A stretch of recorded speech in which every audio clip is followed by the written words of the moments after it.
Sí, por favor. Gracias, buenas noches. Creo que nos han hecho presentaciones magníficas, con muy buenas ilustraciones, con muy buen material visual, casos espectaculares. Han hecho realmente en conjunto un espléndido simposio. Quisiera preguntar, desde el momento de la presentación que hizo, de la introducción que hizo el doctor Celis, me llamó la atención que la radioneurocirugía tuvo un auge en los años 2005 a 2008 y luego descendió. ¿A qué se debió esto? A la situación que sucede con frecuencia en los procedimientos nuevos, que se piensa que tienen muchas indicaciones y después va bajando el nivel y ya se limitan más estas indicaciones, ¿o fue alguna otra razón? Y de la interesante presentación del doctor Moreno, realmente en el glaucoma absoluto, en el ojo ciego, doloroso, una de las indicaciones es precisamente destruir el cuerpo ciliar. Existen otras alternativas, desde luego que la que usted presentó. Se puede usar diatermia, se puede usar ultrasonido, se puede usar láser transescleral o endocular, y lo que más se usa, desde luego, es la destrucción por frío, por medio de criocirugía. Cuando fracasa esto, en los raros casos en que fracasa, más que la alternativa de una cirugía mutilante, una enucleación, una evisceración, tenemos todavía un paso previo que podría ser la alcoholización del ganglio ciliar o la quimiorrizolisis del ganglio ciliar. Ya cuando esto tampoco resulta, que habitualmente no sucede, entonces ya se tiene que proceder a una cirugía mutilante. Los oftalmólogos contamos con otras alternativas y no directamente a la cirugía mutilante. Muchas gracias. Pues sí, comentar que la aparición de la radiocirugía en nuestro país pues es un poco tardía. En el año 2003 comienza en el Instituto de Neurología, pero ya previamente en México comenzó la experiencia con radiocirugía, por ejemplo con la unidad Gamma en Guadalajara o la unidad Gamma también aquí en el Distrito Federal. En el 2003 todavía el Instituto de Neurología era de los pocos, digamos, centros que contaba con esta modalidad de tratamiento, pero para el 2007, 2008 y 2009, los años subsecuentes ya aparecieron más equipos de radiocirugía y otros centros también se equiparon, públicos y privados, y probablemente esto provocó que hubiera ya un poco menos de referencia a nuestro hospital. Entonces esto explica un poco más de la mitad de los casos que se trataron al principio eran casos de fuera. Es decir, a pesar de que el instituto contaba con el acelerador lineal, la mayoría de los casos, yo diría más del 60, si no es que el 70% de la población que tratábamos al principio era de fuera, no eran casos internos. Doctor Felipe Cruz. Quiero comentar que hay muchísimas felicitaciones. Dentro de ellas, algunas son que deben de ser un orgullo para los fundadores de su instituto. Leo otra del doctor Gilberto Ugarte de la Universidad de San Marcos en Lima, Perú. Felicidades en los 50 años del instituto, pero sobre todo a los médicos que ahí laboran haciendo estas envidiables procedimientos, orgullo de la neurocirugía en el ámbito mundial. Y hay dos preguntas, una del doctor Joaquín Ibáñez de Quintana Roo, que pregunta: ¿su centro hospitalario es de concentración nacional? ¿Reciben pacientes de Quintana Roo? Y otra del doctor Héctor Daniel Magdaleno Díaz, para el doctor Alfonso Arellano Reynoso: ¿los pacientes con electroestimulación pueden realizar su vida sin ninguna restricción? Bueno, la respuesta a la primera pregunta del doctor Ibáñez: sí recibimos pacientes de Quintana Roo, no son frecuentes, digo, en nuestra población, pues no son referidos, pero sí, el requisito pues es de que tengan una referencia, ¿verdad? Que se documente pues una enfermedad neurológica que sea necesaria pues su atención en el instituto, y con todo gusto lo podemos recibir. La respuesta para el doctor. Sí, muchas gracias por el interés y la pregunta. Sí, normalmente pueden hacer una vida sin restricciones, hay ciertas precauciones que deben tener. como no exponerse a campos magnéticos, porque se puede desprogramar el estimulador y no ser sometidos a diatermia, es decir, la generación de calor por ondas electromagnéticas o eléctricas, porque se puede transmitir este calor hacia el mesencéfalo y generar lesiones. Entonces, en realidad son capaces de hacer una vida normal. Doctor Sánchez, Alejandro Sánchez. Alejandro Reyes, perdón. Reyes Sánchez, perdón. Dicen que ya no se admira uno con algunas cosas en el desarrollo de la medicina. Yo me sigo admirando. Muchas gracias por esta enseñanza que hemos recibido de lo que está pasando en la neurocirugía. Me quedo muy admirado y muy agradecido. En cirugía de columna vertebral, obviamente, que es a lo que yo me dedico, doctor Nicasio Arriada, vi en algunos pacientes que tienen siringomelia en estas alteraciones de la unión occipito-cervical. Con la cirugía de descompresión es más que suficiente, o han tenido casos en los que a pesar de la descompresión continúa la siringomelia y hay que hacer algún otro procedimiento, sería mi pregunta. Sí, gracias, doctor Reyes Sánchez. La pregunta es muy importante. Cuando uno tiene un paciente con una enfermedad de Chiari, hay descenso amigdalino, hay siringomielia, uno tiene que hacer muy bien la valoración preoperatoria sobre si hay impresión basilar o no, porque si uno hace la descompresión tradicional, la posibilidad de que la sintomatología persista o aumente con únicamente una descompresión es muy grande. Estos pacientes deben ser descomprimidos, hacerse la remoción de las amígdalas cerebelosas, hacerse la derivación del sirix y hacerse aparte una fijación. En cuanto a la derivación de la siringomielia para casos no relacionados a alteraciones de la unión cráneo-cervical, en general, un porcentaje muy importante de los pacientes, en nuestras series hemos tenido hasta un 35-40%, no responden a una derivación siringo-subaracnoidea tradicional y hay que hacerles procedimientos como derivaciones siringo-pleurales o siringo-peritoneales, ¿sí? Y aún así un porcentaje importante son resistentes a todo. Les hemos metido endoscopio a los sirings y lo que uno piensa que son septums, no son septums, es nada más el proceso degenerativo global de la médula espinal, pero sí a veces es un reto tratar el sirings. Gracias. Adelante con su pregunta, por favor. Buenas noches. Quiero felicitar a todos los ponentes porque realmente son unos brillantes profesionales y ponentes. Una pregunta para el doctor Alonso. ¿Qué tan buenos resultados se obtienen con la decisión de los focos epileptógenos de los quistes porencefálicos, que aparentemente es uno de los más rebeldes pues en cuanto al tratamiento? Gracias por la pregunta, doctor Edgar Marroquín. El problema de los quistes porencefálicos originalmente no se manejaba en el contexto apropiado de cirugía de epilepsia, se hacían desconexiones, derivaciones, etc. Sin embargo, el quiste porencefálico está asociado hasta el 70% de los casos con displasias corticales de distinto tipo. Si son de la fosa temporal, habitualmente son 2A.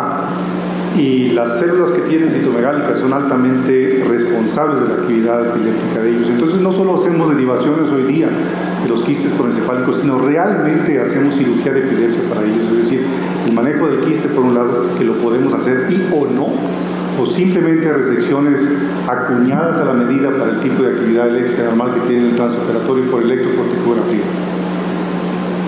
Muchas gracias. Y una para el doctor Arellano. ¿Qué tan factible es que un hospital privado pueda hacer un comité como el que tienen ustedes y poner en marcha un programa de estimulación profunda cerebral? Sí, creemos que sí es posible. Solo hay que reconocer que el tratamiento de este tipo de trastornos es multidisciplinario y hay que rodearse del talento,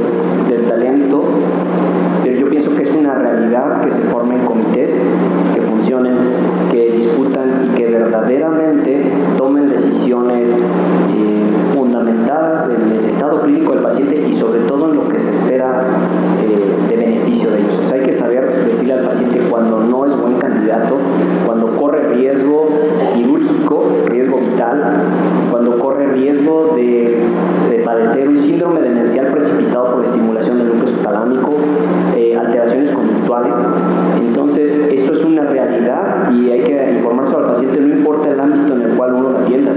público o privado. Y yo pienso que es factible. ¿Y son accesibles en México los instrumentos, todo el material que se necesita para...? Sí, en México contamos con los estimuladores y contamos con el equipo de microregistro y de estimulación, y podemos hacer cirugía de calidad como se hace en cualquier parte del mundo. Muy amables. Gracias. Buenas noches. Martín Germán Martínez García, urgenciólogo. Quisiera preguntar lo siguiente en relación a que, bueno, todo abordaje quirúrgico conlleva, pues, en el antecedente y en el acto quirúrgico necesariamente un trauma inevitable, ¿verdad?, para hacer ese abordaje. Y recordando que en alguna exposición que se hizo en el Hospital Juárez hace un par de años o 3 años sobre aféresis y el planteamiento que había hecho yo en esa ocasión a bioquímicos que representaban alguna casa, que estaban hablando ellos sobre el uso de nuevas membranas, nuevos materiales para el uso de aféresis, y que me decían, bueno, pues en el caso de traumas neurológicos, sobre todo a nivel de cerebro, se produce, pues, amonio, ¿verdad?, como consecuencia de la destrucción neuronal. En el caso previo a la cirugía, pues por el traumatismo en sí, y en el caso del tratamiento quirúrgico, pues por el inevitable manipuleo que se tiene que hacer de la zona. Claro que si el expertise es mayor, pues el daño será menor, ¿verdad? Pero entiendo que se produce amonio, pero ¿hay algún avance o algo que consideren ustedes para tener mejores resultados quirúrgicos o en la colocación de los estimuladores? ¿Y qué tan accesible es el PET, digamos, por ejemplo, en una lesión por latigazo que produce alguna hemorragia a nivel de cervicales y presenta entonces el paciente un deterioro rápido hacia, por ejemplo, cuadriplegia? Gracias. No sé, el instituto fundamentalmente es un hospital que no atiende traumatizados. Es decir, nuestra experiencia ahí en trauma agudo, por ejemplo, eso es prácticamente muy poco, casi yo diría cero. Pero no sé si entre los ponentes haya algún comentario con respecto a... No tendríamos experiencia, creo, para comentar de mi parte, no sé, de parte de ustedes. La turnamos a... Digamos, ¿no? Por favor. Bien, señoras y señores, al no haber más preguntas y comentarios, el cuerpo directivo de la Academia Mexicana de Cirugía expresa su genuino reconocimiento a las personalidades participantes en esta sesión por su excelente contribución académica. Enhorabuena y felicidades.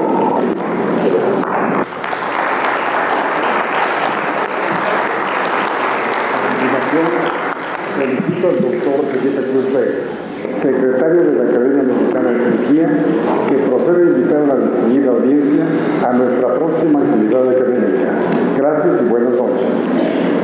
Muy bien, la próxima es una sesión conjunta con el Instituto Nacional de Psiquiatría Ramón de la Fuente Narváez, el próximo martes 3 de junio a las 7:30 de la noche. El tema central es alcohol. Lo coordinará la doctora María Elena Medina Mora y Casa, directora general del Instituto Nacional de Psiquiatría. El tema, tendencias epidemiológicas, será abordado por la doctora Clara Fleitz Bautista, investigadora en ciencias médicas de este instituto. El tema, violencia de pareja y su relación con consumo de alcohol, será abordado por la maestra Guillermina Natera Rey, quien es directora de investigaciones epidemiológicas y psicosociales del propio instituto. El tema atención primaria y detección temprana del consumo del alcohol será tratado por la doctora Marcela Tiburcio Sáenz, jefa del Departamento de Ciencias Sociales en Salud del propio instituto. El tema tamizaje del consumo del alcohol por personal de enfermería será abordado por la maestra Tania Real Quintanar, investigadora en ciencias médicas del propio instituto. Y finalmente, políticas públicas en materia de alcohol Será abordado por la doctora María Elena Medina Mora y Casa, directora general del propio instituto. Los esperamos la próxima semana. Muy buenas noches. Que podría ser la alcoholización del ganglio ciliar o la quimiorrizolisis del ganglio ciliar. Ya cuando esto tampoco resulta, que habitualmente no sucede, entonces ya se tiene que proceder a una cirugía mutilante. Los oftalmólogos contamos con otras alternativas y no directamente a la cirugía mutilante. Muchas gracias. Pues sí, comentar que la aparición de la radiocirugía en nuestro país pues es un poco tardía. En el año 2003 comienza en el Instituto de Neurología, pero ya previamente en México comenzó la experiencia con radiocirugía, por ejemplo con la unidad Gamma en Guadalajara o la unidad Gamma también aquí en el Distrito Federal. En el 2003 todavía el Instituto de Neurología era de los pocos, digamos, centros que contaba. Sí, por favor. Gracias, buenas noches.